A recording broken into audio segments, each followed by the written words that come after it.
बिस्मिल्लाहिर्रहमानिर्रहीम। E transfer की time line जैसे जैसे गुज़र रही है, इसके साथ साथ वो भी मुसलसल अपडेट्स हो रही हैं, चेंजिंग हो रही हैं।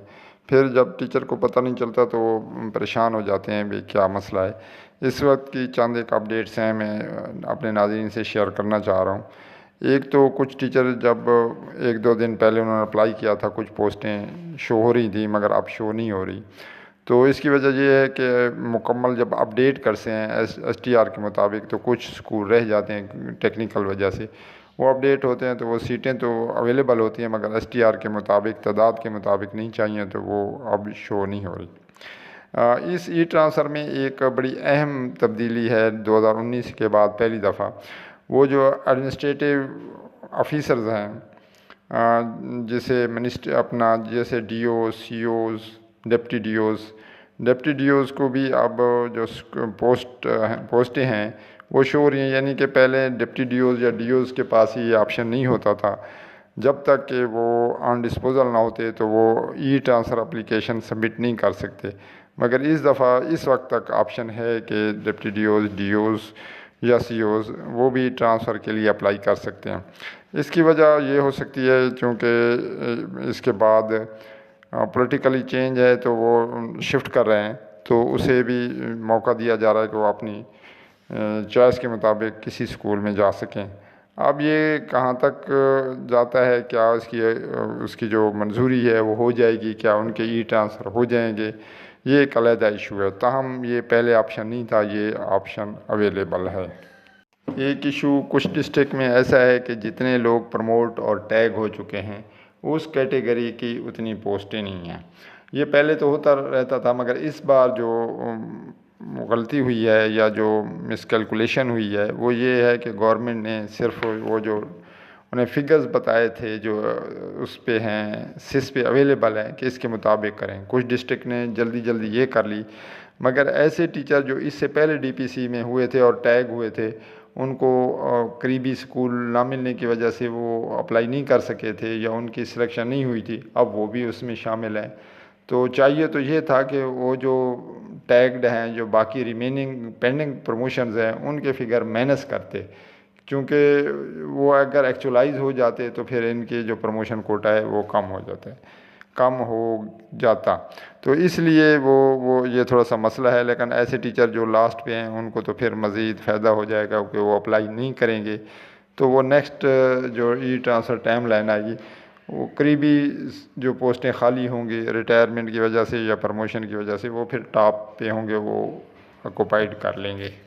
पिछली ई ट्रांसफ़र टाइम लाइन में भी और मौजूदा जो इंस्ट्रक्शन है उसमें यही कहा गया है कि तमाम टीचर्स जो प्रमोशन में हैं, जो टैग हो चुके हैं, जो डिस्पोज़ल पे हैं, जो सरेंडर हैं, वो तमाम अपना मैक्सिमम ऑप्शन दें और वो एक्चुअलाइज़ हों, वरना उनकी जो पोस्टिंग है ऐसी जगह कर दी जाएगी जहां महकमे को रिक्वायर्ड हैं, या जो डिस्पोज़ल पे हैं उनकी जो तनख्वाह है, उनकी जो ये पीरियड है वो कंसीडर किया जाएगा छुट्टी में, जो उसकी कैफियत होगी या जो उनके बैलेंस होगा विदाउट पे या विद पे।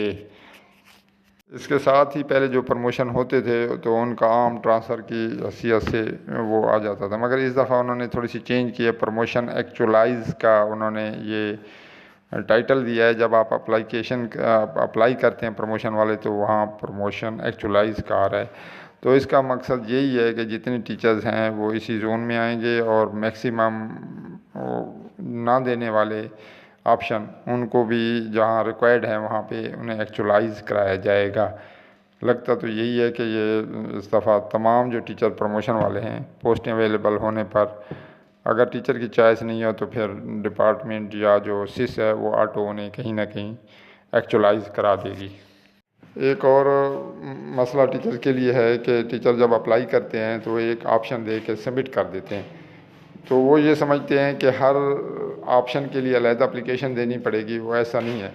तो फिर जब वो डिलीट करते हैं तो ओटीपी उनके पास नहीं जा रहा।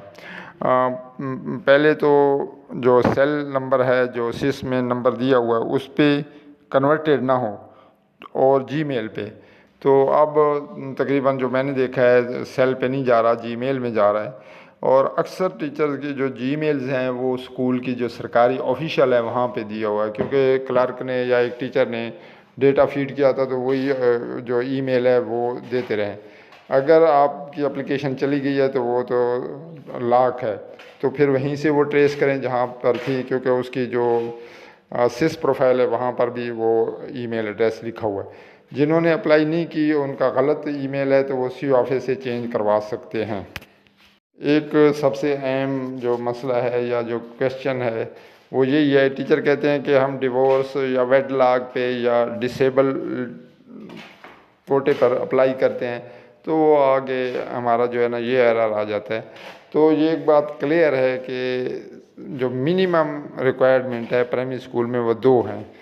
अगर 2 या 1 है तो वो टीचर किसी सूरत में भी किसी कैटेगरी में मेडिकल, डिवोर्स, विडो, किसी भी कैटेगरी पर वो अप्लाई नहीं कर सकते। आखिरी अपडेट ये है कि ओपन ट्रांसफ़र के सिलसिले में टीचर बड़े बेचैन हैं, बहुत सारे पूछ रहे हैं। ट्रांसफ़र टाइमलाइन में क्लियर लिखा हुआ था कि अदर जनरल ऑर्डर ट्रांसफ़र भी होंगे, मगर इस ट्रांसफ़र में नहीं लिए गए। तो अब ये कंफर्म है कि ओपन ट्रांसफ़र नहीं होंगे। इसकी एक वजह यही बताई जा रही है कि इसके बाद चूँकि नया सेटअप बन रहा है पॉलिटिकली, तो एक्सट्रीम हार्डशिप के 100% चांसेस हैं इस जो ये ट्रांसफ़र जारी होने के बाद, इसलिए उन्होंने रोक लिया है। तो बहरहाल इस टाइम लाइन में कोई भी ओपन ट्रांसफ़र नहीं होगा, सिर्फ जो कैटेगरीज़ हैं उसी के तहत होंगे। वीडियो देखने का बहुत शुक्रिया। अल्लाह हाफ़िज़।